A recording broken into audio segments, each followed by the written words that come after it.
Hello，各位球迷大家好啊！又嚟到足球先生啊！今個禮拜咧，想同大家講嘅嘢咧就比較集中少少啊，因為嚟緊就球季啦，大部分球季嘅賽事啦，球會級方面都已經完咗啦。不過都仲有一場好緊要嘅就係歐聯決賽啊！咁今年呢樣幾特別嘅，喺啲杯賽決賽度咧，唔知點解咧，硬係覺得咧，好似係賽前被睇低少少嘅球隊咧，往往都有啲俾人哋一啲驚喜嘅感覺。咁歐聯決賽咧，相信我諗外間一貫嘅睇法都係覺得兩支球隊相比，巴黎聖日耳門同埋國際米蘭都係國際米蘭被睇低少少啦。咁但係如果跟隨呢個走勢的話，阿如係咪覺得有機會可以即係可以睇好啲意甲嘅代表咧嚇？牌面上邊就巴黎點都高啲嘅。當然今年國際米蘭其實有幾場波，佢哋喺比較下風底下都踢得幾好，包括其實嚟緊決賽喺慕尼黑踢啦。咁佢哋亦都喺晉級過程贏過拜仁慕尼黑啦。咁啊作客贏過啦。咁對巴塞隆拿其實老實講就有啲問嘅，即係佢淘汰巴塞係有啲問，即係臨尾都係亞切比衝咗上去當個前鋒咁用，突然間入嗰球波能夠逼和再去到加時。咁可以話佢韌力或者個耐力都其實一路落嚟，今屆歐聯都好夠。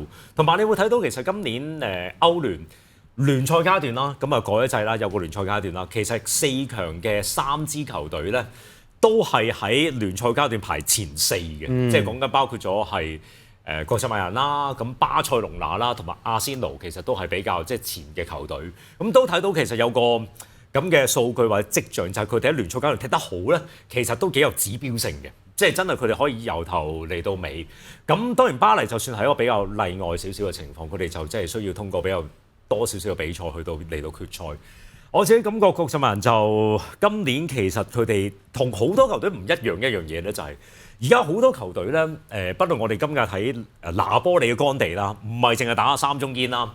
咁啊，又或者係其他英超幾隊波都係，唔係淨係一個陣式嘅。咁但係斯蒙恩沙基咧就好強調，都係一定要打個3-5-2。就算 even 佢係冇一個左邊翼位都好啦，試過即係推翻左邊中堅巴斯隆尼上去左翼位都好啦，佢都貫徹呢一個踢法。咁但係呢個亦都係佢哋一個好大嘅特點，就係佢哋都好理解個戰術理念係點，即係邊個去嗰個位，即就算可能唔係好習慣啦，唔係好適應啦都好啦，都能夠踢到一定嘅水平出嚟。不至於係差得太遠，咁呢個就係斯蒙尼恩沙基叻嘅地方，就令到每一個球員都可以能夠好理解嗰個位置嘅功能啦、崗位係做啲乜嘢。咁亦都佢哋有個特別嘅地方，就係喺國際米蘭嘅比賽咧，好多時候佢哋都會突然之間有啲位置嘅互換，即係譬如可能邊嘅中堅會上咗去禁區，對方禁區邊啦，去進攻啦。咁兩邊嘅中堅同翼位會換位啦，等等啦。呢個都係佢哋比較特別嘅地方。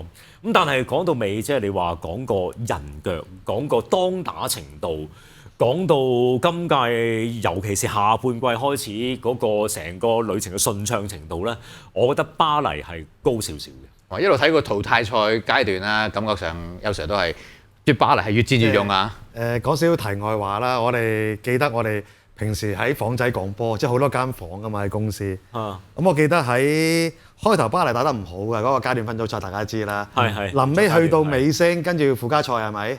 跟住我試過喂，我話 Vicky 唔係喎，好勁喎！巴黎聖日耳門唔係講少喎，由好早階段分組即係階段分組賽附加賽一路講，跟住佢又喂唔係喎，真係勁喎！咁一路講場喂越嚟越勁，咁啊嚟到決賽，咁嚟到尾，我覺得巴黎聖日耳門賴以成功比以往啊更加優勝嘅地方。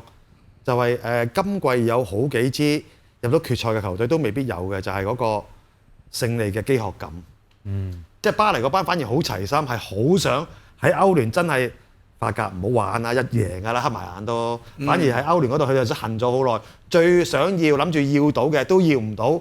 反而今季我覺得時候係嚟，即係亦都可以相對比較翻之前，譬如話英格蘭嘅即係呢個杯賽啦、歐霸杯啦。我感覺上啊，嗰個真誠心，你話曼聯好想贏，其實你睇翻熱刺嗰個飢渴感、真誠心係，我自己覺得係強過曼聯。我自己覺得啊，你見到孫興慜喊啊嗰種，即係好多嗰個嘅即係比較。嗱，國米我就唔即係始終即係嚟到決賽就唔會符碌㗎啦。但係我就巴黎聖日耳門除咗實力之外咧，嗰個勝利嘅飢渴感同埋嗰個真誠心咧，我覺得就毋庸置疑。嗱，我幾樣嘢啦嚇。雖然好多球迷都話我係唔知咩球隊嘅擁躉，係嘛？但我話俾你聽，我肯定唔係，我冇捧任何邊隊。但係呢場波咧，你呢隊啊？你夾講下先。唔係啊，其實兩隊班霸哥斯達黎加兩隊我都踢過嘅，但係人哋以為我拉屎嗰個球會就係呢隊，以為我係呢隊，其實我兩隊都踢。唔係你職業嗰隊係呢隊啊嘛，係咪啊？係職業嗰隊係呢隊。計職業㗎，計咗年軍咁樣。咁咧，我想講乜嘢咧？就係由於咧。巴黎聖日耳門補查咧，就係曾經係我帶過嚟響香港南區咧。解釋下先。曾經係我帶過嚟。咁係我帶過嚟啦。係講緊即係巴黎聖日耳門嘅守門員教練。係現今我係歐聯嗰隊喎，唔係青年軍啊！阿真係睇。即係講下波查當時喺南區嘅時候，你哋唔係咁我喺西班牙帶佢過嚟啦，都係有人介紹。有人介紹嘅，咁話有一個年青25、26歲嘅咧，就啱啱退休，一個龍門就轉做教練。咁咧就嗰時候咧就我覺得都係適當啦。第一就係佢個要求唔係好高啦，第二咧就佢想試下一個新嘅環境啦，係咪？咁佢嚟到，咁我睇到佢第一樣嘢就好短型嘅西班牙嘅教練。嘅龍門啊，腳法好好咁呢樣嘢咧就嗰時候謝德軒嗰啲腳法好差嘅啫嘛。或者我再簡單啲球迷即係未必聽得咁清楚。而家歐聯決賽嘅巴黎聖日耳門嘅現役嘅守門教練員，即係教當拿龍馬嗰個 coach， 當年係鄭少聰佢岌頭。肯手先至揾佢翻嚟教南區，乜嘢？因為純粹係有人介紹啊。OK，你話我叫你嚟先嚟。唔係，大家可以上去嗰個有個如果有上開咧，就 Transfermarkt 呢個網站咧，即係德國嘅轉會市場網站，揾翻呢個保查亞華利斯係呢個教練，你會睇到佢個職業生涯咧，有一行寫住係 Southampton goalkeeping coach， 佢係寫住 goalkeeping coach of。肖聰 Chang 真係有啊！真係㗎，係俾你睇下，有。唔係，而家我同佢有聯絡，當然啦，就冇咁乜嘢啦，因為佢大佬而家咁威係咪先？我唔好阻住佢啦，係咪？咁但係我肯定會係 send 個 message，我哋起碼。咪話阿源會支持啦，支持國際米蘭啦。我起碼你都撐我係咪？係 send 個 email。係 send 個 send 上去啦。巴黎聖日耳門青年軍有冇啲位啊？咁點解講到呢度咧？就我就捧佢啦。呢個決賽真係捧佢啦。咁冇人捧個老友。唔係講下得。係咪球隊本身你都講少少啊？乜嘢啊？但係巴黎聖日耳門啊。咁唔係，反而我想講國際米蘭啊。OK，因為巴黎大家都知道佢睇高佢啦，一線同埋個機學感啊，所有嘢。同埋有一樣嘢就係安力基令到，因為由於安巴比走咗上一屆咧，基化史基尼亞嚟到咧好嘢啊！因為喂佢唔係唔識踢㗎嘛，係咪先？即係佢真係可以。做到個功能，兼咧令到球隊響防守與進攻咧係團結咗啊隊波。我想問咧，基化史基尼亞，我唔係好認，即係我唔係好認識意甲嘅，一早已經知道呢個係球王級好犀利㗎啦，喺左邊係咪先？格洛加啊，球王。我知，我知，係我知。喂，但係一定係得㗎嘛，呢個係定咗㗎啦。但係我想問點解嚟到即係咁樣先至季中加盟巴黎聖日耳門？究竟係好多？球會傾唔埋定係要求高定咩？咁啲人好似攞應該人工高，咁咁高，你曼聯揾嗰啲唔高咩？轉會費唔貴咩？即係咁講。咁可能佢唔想去曼聯咧。係，唔係我就問係咪啲人究竟係咩原因點解咁遲先轉咧？我哋知道好勁好耐㗎呢個。佢當年史巴利提帶隊贏意甲冠軍嘅時候，佢係主力啦。咁然後嗰一季咧，史巴利提走咗，隊波就跌咗嘅。咁佢嘅表現都係耷咗一啲。咁就今年因為真係冇辦法喺季中嘅時候有啲同拿波利之間又唔係話好傾得好啦。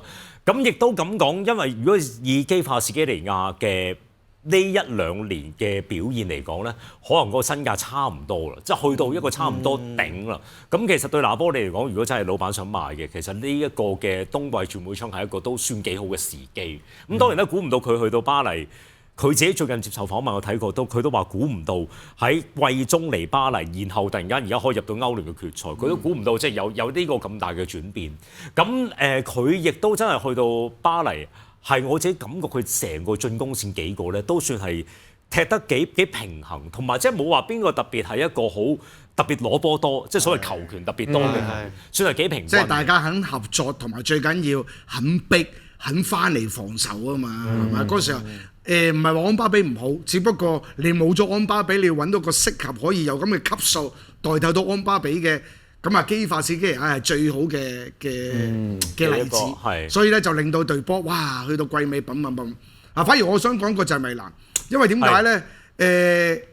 唔好忘記2年前嗰陣咪踢過一場歐聯決賽，係咪先？嗰時候佢係下風嘅，係咪？佢係下風，最嬲尾曼城都係憑住一個波入咗，係嘛？咁賽前係6-4波嚟，又係喎，係嘛？再耐啲，阿大米嗰個年代嘅國米。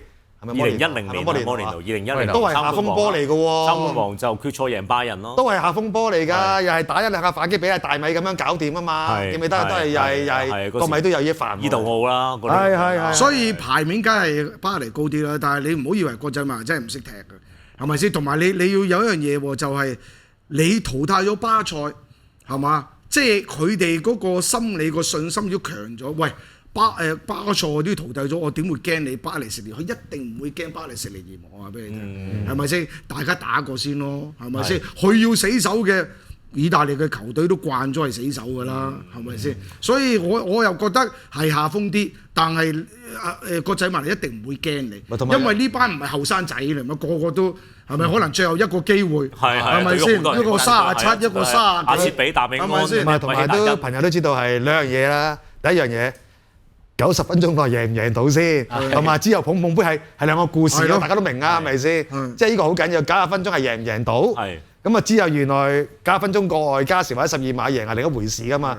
對於一啲中意著波衫買波衫嘅朋友嚟講嚇，雖然你話多拿魯馬而家係哇一個水準係，即係我相信都數一數二歐洲，但係桑馬對巴塞嗰場哇，都打得好，係咪先？咁所以。好睇㗎呢場歐聯決賽，當拿魯馬我自己覺得今年係進步咗，即係當年其實就係補查嚟到南區之前係咪佢已經考咗好多教練牌啊？定係佢退休之後嚟香港先？咁你始終你去到香港南區有個話事人喺管理方面做得好好，令到嗰啲教練方面嗰方面同心同佢真係西班牙考咗。以我所知咧，佢哋加特隆尼亞咧就有啲嘅即係龍門嘅學校訓練班嚇咁咧就嗰班人咧就喺歐洲嘅唔同嘅各地咧都可能派啲訓練龍門咧就去工作嘅。咁所以咧，即係咩意思咧？係啦，實習機會，實即係可能係經阿鄭教練引薦底下就嚟啦。其實我講事實啦，阿鄭 Sir 當年見到西班牙 OK 個價錢可以接受啦，過嚟咯咁樣，嗰時考慮咯，好輕鬆嘅啫。咁樣咯。跟住佢翻咗去咧，就可能真係。都係講個 connection 啊，加特林嘅，同埋佢自己都可能有自己有自己進修嘅，係啊進修啊，咁都講個際遇啦，係咪？咁歐洲可能好多嘅西班牙嘅教練都想揾翻自己本土嘅教練，因為佢哋真係好注重用腳。去訓練嘅，咪夫數啊，即係夫數啊，你咪係即係5人，即係夫數係啊，用但係真係西班牙嘅龍門教練同香港嘅龍門教練，你講話即係個技術啦、用波方面好大分別啦，仲有咩唔同咧？好注重呢樣嘢，呢一點。首先隻腳先，係嘛？跟住就有唔同嘢，同埋唔同國籍都一定會有㗎啦。譬如阿迪達，原來咧佢嗰個其中一個訓練員我唔知㗎喎，體能訓練員咧。係幾年前摩連拿教傑志啊，嗰時候我做助教咧，佢叫做 Eason，係曾經1年響傑志咧做體能員嘅。嗰日我先見到佢響阿迪達後邊，係咪？係啊，阿 Eason 嚟㗎。佢就如果你大家抄翻阿摩連拿嗰屆咧，阿 Eason 有做我哋嘅體能訓練，體能教練。所以。呢個講機會同埋當然際遇，但係譬如西班牙人，佢可能揾翻西班牙係嘛？咁有人介紹啊咁樣，就可以有咁嘅機會去到，可能唔係咁難嘅啫，只不過係你要有咁嘅 connection 咯，係咪？巴黎方面當然就即係西班牙教頭啦，我哋記啦咁。咁今年嘅巴黎聖日耳門咧，我自己有陣時睇都諗翻起10年前安力基教嗰隊巴塞隆拿，因為嗰一年就攞咗歐聯冠軍啦。15年MSN 組合就前面都係3個，個人能力咧個個逐個稱都強㗎。但係嗰陣時當年我記得嗰陣時咧，蘇亞雷斯、尼馬同埋美斯3個，蘇亞雷斯啱嚟嘅時候係有啲疑問嘅，覺得喂點夾啊？3個大佬喺前面嘅喎，咁樣咁其實而家嘅巴黎都有啲相似，可唔可以咁講？因為前面幾個都係個人能力好強㗎嘛，但踢落嚟係冇乜個違和感嘅喎。係安力基教啲大牌嘅球員，佢都有佢一手嘅嚇，但係佢注重有一樣嘢嘅，都冇波嗰時候要防守嘅，即係呢樣嘢佢又可以感染到啲球員，真係佢覺得係重要。嗰時候安巴比唔係咁。即係係咪？我唔知有個 video 有條片啊嘛，有條片係我都睇過，我都睇過。即係喂，你成為一個領導全世界最好嘅球員，你都可以做呢樣嘢，係咪？係咪？不過安巴比係即係嗰隻係咁樣。係不過安力基最近都講，因為其實佢話2015年嗰屆佢當巴塞羅那贏冠軍，帶隊贏冠軍，佢話。好多人都覺得其實喂邊個教都贏啦，因為嗰陣時 MSN 啊，即係子俊話齋，好多人教都會贏，但係佢自己話其實都唔係，即係佢其實有個心態都好想今次係證明佢自己，即係當年佢帶巴塞要攞冠軍，大家覺得好理所當然，咁今年都想證明下自己個能力。當年其實佢就決賽贏咗雲達斯，咁啊今年就對國際米蘭。我就想問下攞翻啲記憶，我冇記錯啦。嗱，美斯當年即係帶領巴塞對國際米蘭啦。我應該冇記錯啦。咁美斯嗰陣時，佢俾對面嗰幾個阿根廷大佬踢到飛起，唔敢出聲啊嘛。我冇記錯啊。10年，你講10年。即係總之有一屆美斯俾嗰邊係咪國米啊？幾個大佬踢到10年，係咯，摩連奴嗰個啦。係啦，即係踢到飛起唔敢出聲啊嘛，最後輸埋啊嘛，出局啊嘛。係4強。即係而家國米有冇啲咁辣或者咁有地？嗰場波係好明顯，美斯俾嗰幾個啊。阿根廷嗰幾個好，森美爾啊，係我擺明踢你，但係佢唔敢出聲啊，因為嗰班大佬嚟㗎嘛，真係阿根廷嗰班。咁啊，如果你講到呢點咧，對巴塞嗰場波咧，有啲嘅輪流嘅犯規對住亞馬咧係出現咗。都有。咁啊，因為半場阿雲加都有講嘅，即係雲加話係應該要俾個黃牌，等國際米蘭嗰啲球員咧唔好下下都咁樣。即係而家今屆國米有冇啲咁有經驗大賽經驗球員？但係冇啲殺人王咯。即係會唔會對有啲係殺人王啊嘛，即係對住巴黎聖日耳門會唔會有機會踢到你驚啊嗰啲啊咁樣？即係想預計下嗰個國際米蘭嗰個部署。係啊，嗰個部署會唔會啲爛味啊？一場過咁樣嗰隻咧？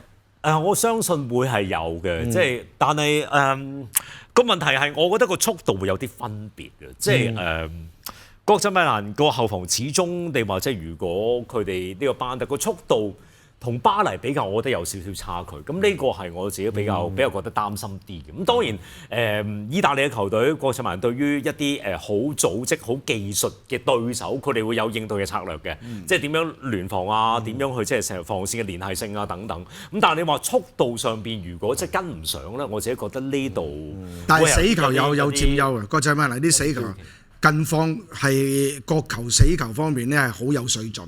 係，即係估唔到鄧費斯係好頭槌，係啊，加埋馬斯比啦，係啊，咁啊嗱，達洛馬天尼斯啊、馬卡斯杜林啊等等，呢方面係嘅。國際米蘭差唔多係今屆意甲其中一隊頭槌入波最多嘅球隊，咁呢方面係有啲着數。巴黎亦都因為佢哋中場嗰幾個都比較矮細啲嘅，即係尼維斯啦、域真亞啦，幾個都比較矮細啦，變咗即係翻嚟防死球咧，個高度係有少少影響嘅呢度，我覺得。咁啊，如果你話今屆嘅國際米蘭同2屆之前佢哋上一次入決賽相比，強咗定弱咗咧？我自己覺得幾接近。咁分別如果人嘅分別就係龍門唔同咗啦，安娜娜啦3年前係，咁而家好定唔好啲先？好定唔好咧？嗱，安娜娜嗰屆踢得好嘅，咁國際米蘭嘅安娜娜一定好過曼聯嘅安娜娜先，呢個肯定啦。